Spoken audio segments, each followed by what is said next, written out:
Alright, if there's one thing you can take away from this episode, it's that just so long as something sounds good, doesn't necessarily mean that it is.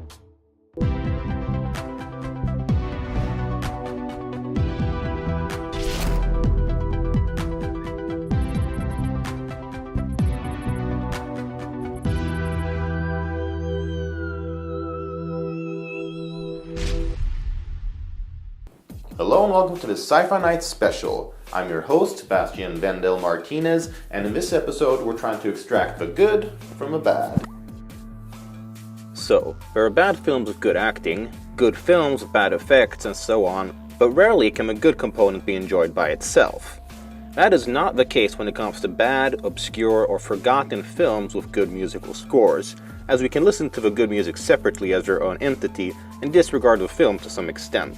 And that is the subject of today's video, bad film, good musical score. Alright, so just a little heads up, the format for this episode will be a little bit different than the usual, but I think you'll still get the point. So I'm going to start this off with the most obvious choice out there, Star Wars Episode 1, The Phantom Menace. Oh man, where to start? Well, first off, you can catch my ranking of all the Star Wars movies up to The Last Jedi, link in the description. But man, I mean, what can be said about The Phantom Menace that hasn't already? It's a spectacular failure in many regards. It's widely seen as one of the worst Star Wars movies ever, and from midichlorians to Jar Jar, the story is just...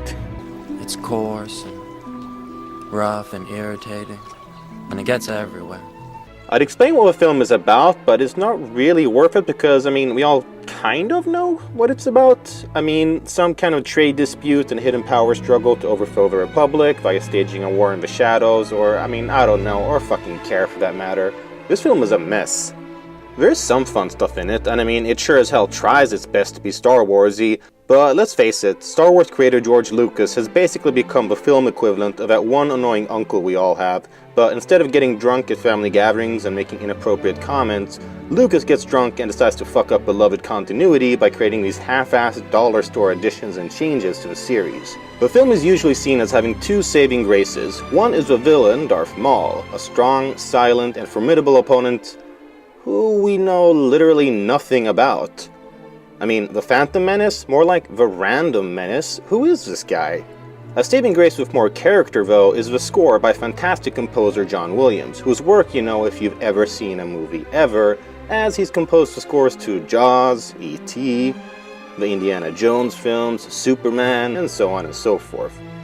And Williams' score is by far the best component in the film, also staying the most consistent with the rest of the film series. The music is overall very good and fitting for a Star Wars film, but it's the track Duel of the Fates that truly steals the show.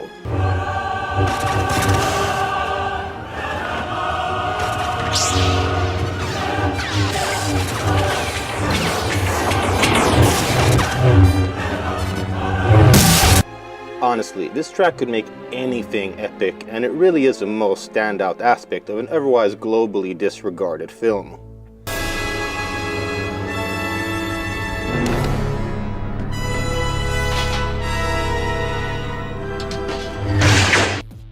Oh man, that was a lot of fun, but there's a lot of films that fit into this category that are kind of downers or have somber backstories, and that doesn't seem like a lot of fun at all. But I know what fits something this depressing. I'll just call up soundtrack aficionado of a lone Wolf Cub, coming to us all the way from Germany and a very serious and informative channel with all the fun and excitement of a funeral home. Hey, Clone Wolf Club, I'm working on a video about good scores from bad and forgotten films. You in? No, I don't think so. I'm feeling really down. The last time I did a crossover, they just used me to get all the boring, depressing information out of the way, so they didn't have to do it themselves. Oh, don't worry, this will be nothing like that. Bad film, good score. In fact, we just did a Star Wars movie, and you can continue in that trend with a Disney film. We're always fun and lighthearted, right? Maybe you are right. Which lighthearted fun one is it? Treasure Planet? Or maybe the new Buzz Lightyear adventure?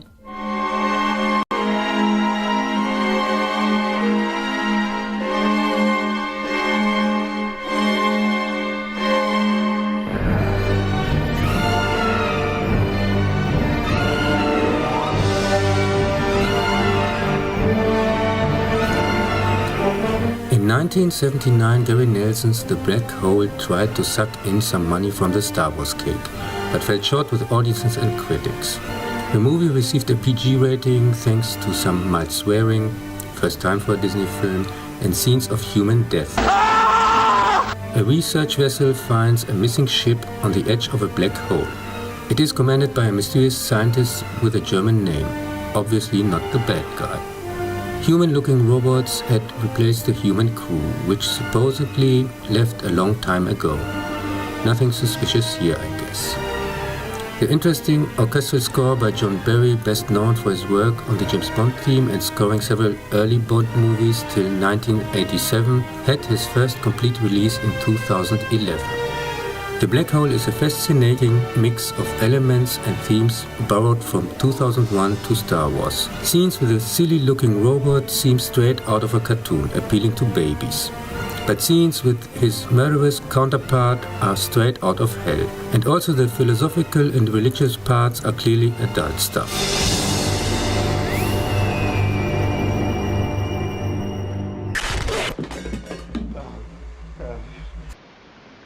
Alright, well thank you very much for your depressing, riveting take on Dark Disney, Captain Bringdown.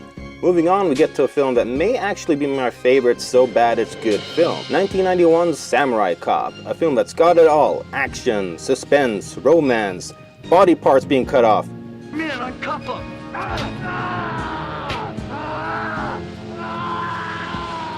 This guy. Where's her father? With dialogue and performances that you will never forget. Have you been circumcised? Yeah, I have. Why? Well, your doctor must have cut a big portion of it off. No, he was a good doctor. Good doctors make mistakes too.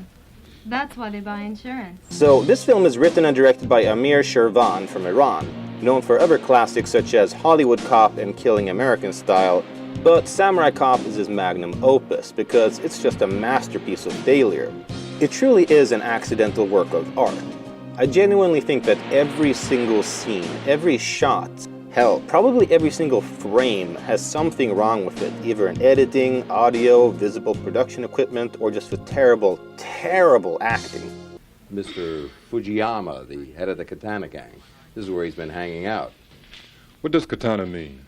It means Japanese sword. Well, yeah, I say this is a 1991 film, but honestly, the production took forever, with multiple reshoots, to the point where lead actor Matthew Corredas had enough time to cut his hair a few weeks after shooting, only to get called in for reshoots, and those reshoots can be spotted if you just take notice of the obvious woman's wig he's wearing in some scenes. Now, for as shitty as the film is, and oh boy, is it gloriously shitty, come back here, you motherfucker! the soundtrack by Alan Der Marderosian is actually kind of solid. Or not the entire soundtrack to be honest, but the ending song. God damn, I fucking love it.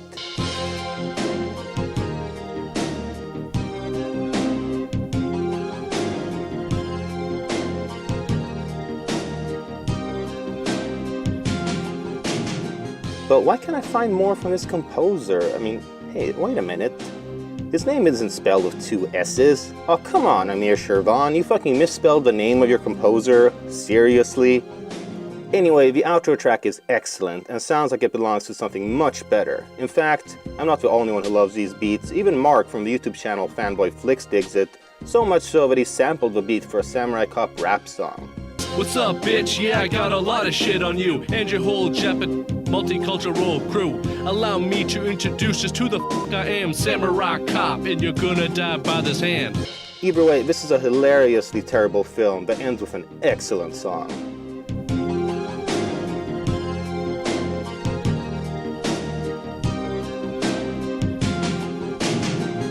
That was another fun one. Ready for the next one, pal? Not really sure. I barely made it out of the hole. Didn't you hear my screams? No, sorry. In space, no one can hear you complain. Scream. But don't worry, I'm sure the next one will cheer you up. Another funny detective story like Samurai Cop? Yeah, a detective story. Kind of. That would be great, just nothing too complicated. Which one is it? Dead Heat or maybe Samurai Cop 2?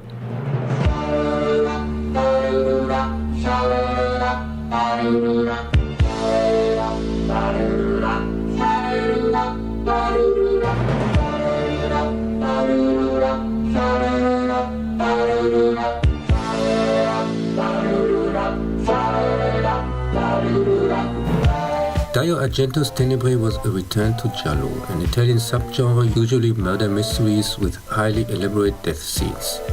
The visuals are everything. Plot matters little and often does not make any sense whatsoever. The killer is invariably gloved or masked, or both. Often the murders happened in darkened rooms or creepy places.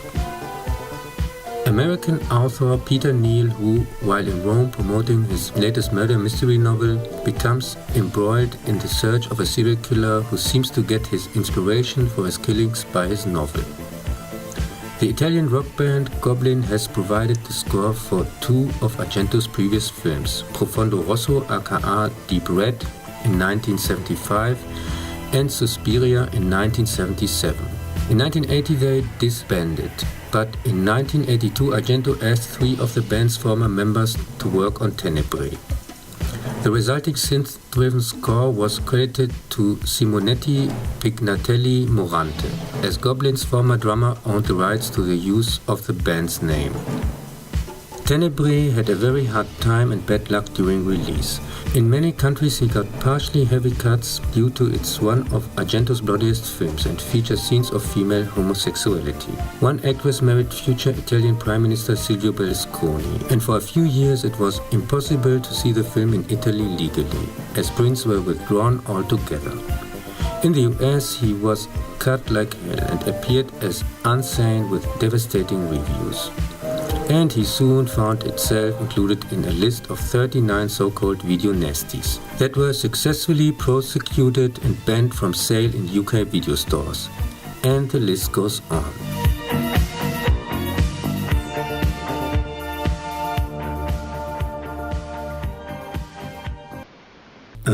That was really depressing. But after all, I'm sure my suffering will pay off. I always wanted the chance to work on TV with a famous American sci-fi channel and maybe take the time to put out some ads to give my channel some attention. Yeah, sort of. It's the Swedish web-based version of the sci-fi channel, Sci-Fi-Night. But sorry, no ads. In fact, it's an old Swedish rule. No foreign ads allowed in our media, and certainly not for channels so depressing. But let's get to something less depressing and move on with my next entry. Our next film is a 1984 fantasy adventure film, The Lost Empire, written and directed by Jim Wynorski. That's 6. Now you're all mine.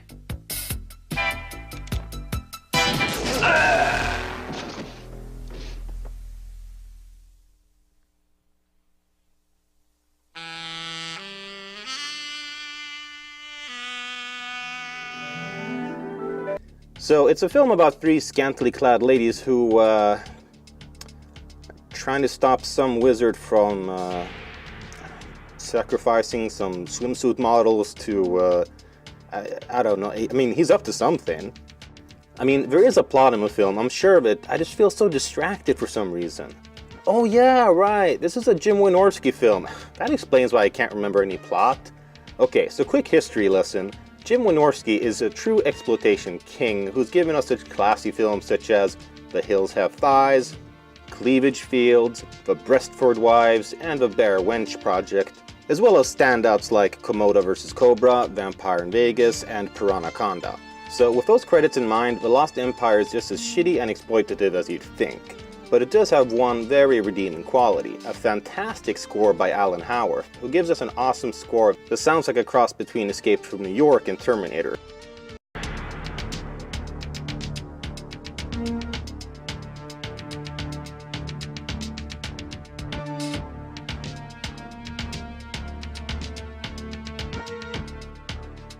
Which is appropriate, as Howarth actually composed the scores for none other than Escape from New York, Halloween 2-6, Prince of Darkness, and They Live.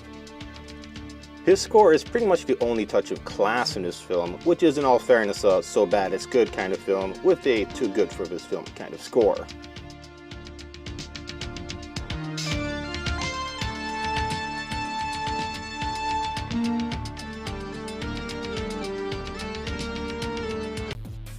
Oh man, that was another hilarious ride. Ready for the next one? Wolf Cub is from a famous German director, so we got home field advantage. A famous German director, you say? Which one is it? Fritz Lang? Werner Herzog? Or maybe Rainer Werner Fassbinder? That would be awesome. I love his work. Not directly Fassbinder, but someone from his former staff, Uli Lommel. Former staff, you say? Sounds promising. He had the opportunity to learn from Fassbinder himself. I mean, how bad could it get?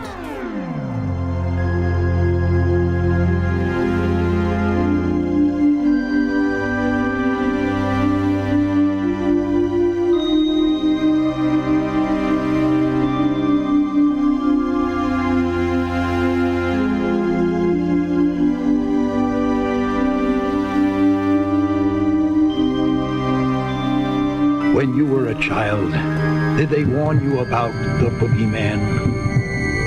The boogeyman. In 1980, German actor-director Uli Lommel's The Boogeyman tried to scare audiences and managed to anger critics.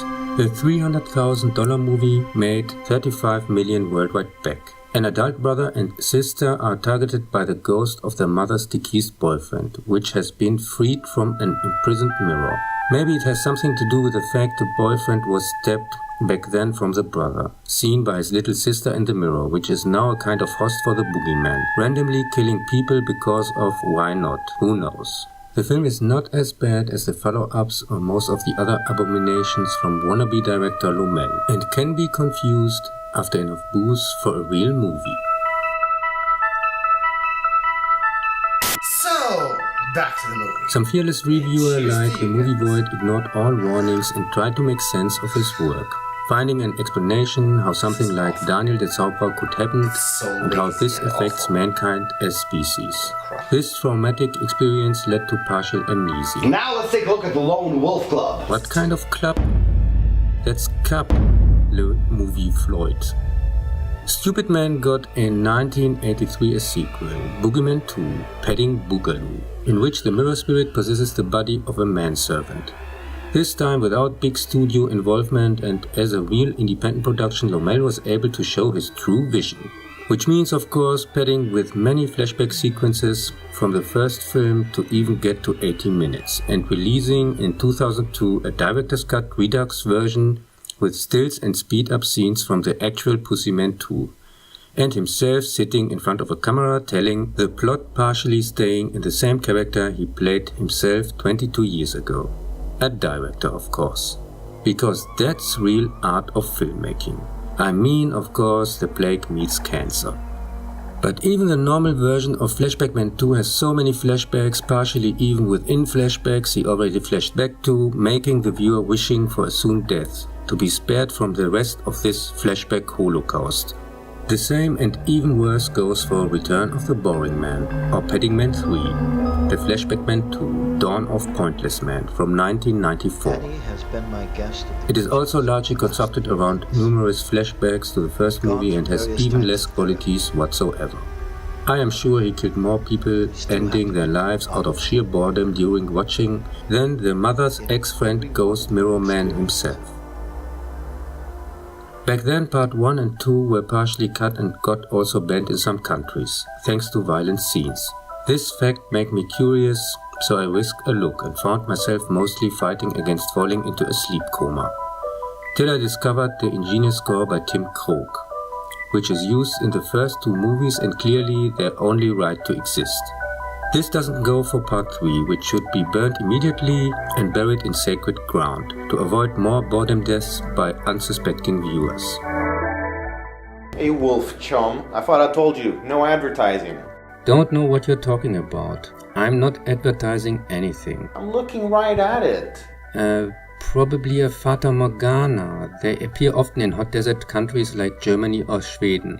For example, I got the crazy illusion you took all the fun movies and left me with the dark, depressing ones. Alright, well, I had a good time anyway. What do you say, Wolf Cub? Continued in part 2? Not really sure about that. It seems fun and lighthearted have different meanings in Sweden. No, don't worry about it. We'll just do another video. In fact, I've already got a ton of bad movies with great soundtracks lined up. Is there a fun one in there for a pacifist like me? Oh, no problem. Next video, I know exactly which entry to give you.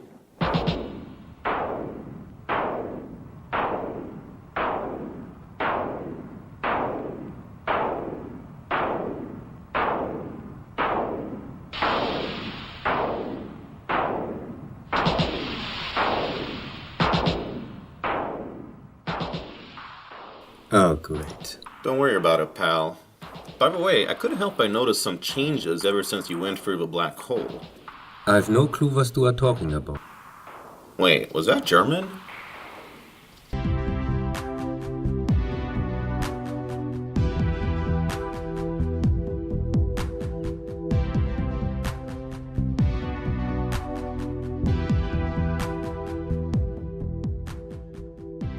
You know something? I don't give a fuck. There's only one thing in this world I want. I want you to find that motherfucking Japanese gangster. I want you to kill him, and I want you to kill every one of his men. I want you to turn his house into a bloodbath. Don't leave anybody alive.